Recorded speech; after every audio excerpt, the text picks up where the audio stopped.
Approximately 47% of blindness worldwide is attributed to cataracts, and 82% of those cases are in patients above 50 years of age. Why is it so important to recognize cataracts in the geriatric population? Well, we know that cataracts are the world's leading cause of blindness, and of course, one of the main risk factors for cataracts are age. So the geriatric population has the highest incidence of cataracts. Cataracts are entirely treatable. So when we treat cataracts, we can entirely reverse the condition, which is not true with a lot of the other age-related degenerative changes in the eye, including macular degeneration and glaucoma. So cataracts are not only very common and one of the leading causes of blindness, but also entirely treatable. So with access to care, we can often reverse the visual disability that occurs in these patients. So you mentioned briefly that age is one of the risk factors for development of cataracts. Can you discuss other risk factors and how they affect different parts of the lens? So there are a lot of considerations when it comes to cataracts, and a cataract is kind of like an onion, and different layers of the onion can get cloudy based on different causes. The center of the lens, or the center of that onion, gets dense and hard as people age, and we call that nuclear sclerotic cataract. The main risk factor for that is aging. But other layers of that onion can get cloudy and opaque, depending on other systemic diseases, other medications, lifestyle issues, and whatnot. So, for example, the outer layers of the onion can get cloudy, or the outer layers of the cataract that we call cortical layers, and we call that a cortical cataract. That happens quite commonly in patients who have diabetes. It can also happen with patients who spend a lot of time outdoors due to excessive ultraviolet light exposure. The back layer of the lens, the very back central layer, can get cloudy as well and opaque in what we call a posterior subcapsular cataract. The risk for that goes up dramatically in patients who are on chronic or long-term steroids, especially eye drops, but also with systemic oral steroids, IV, and perhaps inhaled or injected as well. Diabetics also tend to have a slightly higher incidence of that. And of course, anyone who's had previous intraocular surgery, especially in the back of the eye, the vitreous or the retina, is at a higher risk for having cataract development as well. And what are some ways you can objectively assess a patient's visual function when considering them for cataract surgery? So we ask the patient, first of all, how they're functioning and try to assess their activities of daily living. And the first question we often ask to assess if they have significant cataracts is, are they experiencing any difficulty with nighttime vision, with in particular emphasis on glare and halos at nighttime, especially if they're driving. We test their vision in the clinic by using a Snellen chart or some variant of that to measure their visual acuity. Beyond visual acuity, we of course do a complete eye exam to examine their eyes and look for the cataract. But in terms of other additional testing we can often do to determine the visual impact of the cataract, we test for glare testing in the clinic. And the way we do that is by shining a light, which has a central clear area that the patient can look through, but an outside ring of light that shines onto their eye, into the retina. And that simulates glare as if, glare coming from lights at an oncoming car, headlights from an oncoming car. And so with that, if their visual acuity drops beyond what their normal vision is, when we check it, their visual acuity drops a certain amount, we consider that visually significant glare, which would simulate what the effects of headlights coming at them in nighttime would be. We can also test other things which we don't do routinely, in particular contrast sensitivity tests, which try to assess for loss of contrast, which often occurs in our cataract population, especially in low light conditions. Since the 1990s, the incidence of cataract surgeries has increased between 2.5 to 6.5 times. With such a common procedure, how do you determine your surgical technique, which eye to operate on in the case of bilateral and symmetric cataracts, and the timing of intervention? So the frequency of cataract surgery, the incidence of surgery has gone up dramatically for several reasons, not least of which is the technique for cataract surgery has improved dramatically. So our outcomes are much better, so we can intervene at an earlier stage in the patient's cataract development. In other words, in the old days, we had to wait till the patient had several lines loss of visual acuity on a Snellen eye chart. But now we really don't. We can operate at a much earlier stage, even patients who measure 20/20 on an eye chart but have other visual disabilities such as significant glare and halos that affects their activities of daily living. Now, beyond that, the types of cataract surgery we do are quite often in the Western nations. Often we use phacoemulsification technique, which requires a phaco machine or phaco unit to break up the lens through a microincision and then take the lens out, prior to inserting a lens implant that goes also through a microincision, either rolled up or folded into the eye. In other countries where access to these machines and technology is limited, oftentimes what's performed is extracapsular cataract surgery, which requires a larger incision where the lens is taken out in its entirety, so there's no expensive machinery that's required to break up the lens and suck it out of the eye. Those techniques have also improved and been refined dramatically, such that in many countries, for example in India, small incision cataract surgery can be done manually without expensive technology and without any stitches, with extremely successful outcomes and actually rapid surgical times as well. So overall, all techniques of cataract surgery have improved dramatically. So the frequency has gone up for that reason, and the outcomes have improved dramatically as well. Usually the technique that's chosen is what's preferred by the surgeon, especially limited, based on where they practice and where they operate, partly limited to the technology they have available. So if you have modern day technology and can go through a microincision, generally speaking, you're going to use that. However, some surgeons who are more comfortable with what's traditionally considered an older technique, especially if they have very good results with that, may consider doing that as well.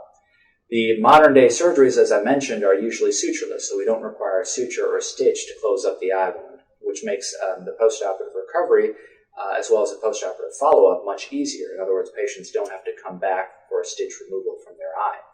We also can do surgeries in many cases topically, especially with a phacoemulsification form of the cataract surgery, or what's abbreviated as phaco. So without having to do an injection to actually numb up the entire eyeball, we can save the patient from additional downtime and speed up their recovery, and also avoid any potential risk from an injection behind the eye, which is usually done below the orbit or around the orbit, and save the patient from any risk that could occur from bleeding behind the orbit, which is, of course, increased in patients who are on systemic blood thinners. So the advantage of phacoemulsification without any injections is that we don't have to discontinue the patient's anticoagulation as well. And can you discuss the different types of intraocular lenses used today? So we have a lot of options for cataract surgery in terms of lens implants. So the traditional lens implant is usually a single-piece foldable lens, which in a magnified form would look something like this. It has two arms that support the lens within the eye, and then the optic is the central part which the patient looks out of. Now, this is obviously a much larger sample of what the patient gets. The actual lens is contained, as you can see, in the palm of my hand, which is very difficult to visualize because it is that small. The entire optic, the central part that they look out of, is 6 millimeters, and from one end to the other, it's 13 millimeters in length. So these lenses are micro-incision lenses that are rolled up and inserted into incisions as small as 1.8 millimeters into the eye. Now, newer lenses and newer technology lenses also have different optical parameters that allow for patients to focus at far away and up close. For example, that oftentimes lenses that have rings in them are known as either multifocal or extended depth of focus lenses, and they allow light to be focused from distance and near. So we have some options for corrective surgery in these patients, what we consider refractive cataract surgery, where not only do we implant a lens in the eye, which just helps take care of their overall vision and helps them see better far away, but can also consider newer technology lenses where they might be able to regain some of their lost near vision as well to help them read unaided without glasses, or perhaps see up close at a computer distance without glasses as well. And complications are common to every surgery. Can you talk about the complications specifically to cataract surgery? So the cataract surgery success rate is quite high, as I mentioned, but no surgery is completely without risk. So what we routinely inform patients of is that when they're undergoing cataract surgery, there is a risk that they can lose their eye. There's a risk that they can lose their vision. And the main fear we have as surgeons is the rate of infection. Even though infection rates have gone down dramatically, we know they're not zero, and there are certain techniques that we can entertain at the time of surgery which can help decrease the infection rate, but it's still not zero. So one thing we are always counseling patients about is the chance of infection. There are other complications that can occur with any surgery, but in cataract surgery, the complications that would require additional surgery or lack of good outcomes would be, for example, if the lens doesn't stay where we want it to at the time of surgery and falls into the back of the eye, the patient might require additional surgeries, not only to remove the lens from the back of the eye, which usually requires a retina surgeon, but also a secondary surgery to implant the lens in the front of the eye because the usual support structures for the lens will no longer be there in such a case, so different techniques have to be used to support a lens in the eye without the natural support structures. And lenses can be fixated into the wall of the eye or stitched into the eye as well, or various other techniques. So we always counsel patients about the chance of loss of vision, but also the chance that they may need additional surgery. And of course, in certain patients who are diabetic or other systemic diseases, we might be concerned about prolonged healing time, more swelling, more inflammation, more dry eye, things like that. And success after cataract surgery has been reported in up to 95% of patients. What outcomes might patients experience with their restoration of vision? So cataract surgery, again, is very successful. The real question is, what do patients expect to see after surgery? So in modern day, especially highly affluent societies, patients often come in expecting a refractive result, as I mentioned. So they want to be able to see 20/20 or even better at distance without glasses and up close. So setting those demands aside, which require a lot of attention to detail and picking the correct lens power implant and also choosing the best lens for that patient, if we take a step back and just see what's the general success rate in terms of successfully getting the cataract out of the eye, putting a lens implant in, and allowing the eye to heal such that their vision can be rehabilitated either with glasses or contacts or nothing if they're fortunate, the success rate is quite high. You mentioned 95%, and I think that varies quite a bit depending on the literature. But overall, I tell patients about the same thing, a 95% success rate. Some patients will need prolonged drops to help ongoing inflammation or swelling in the eye. Some patients may need additional surgery.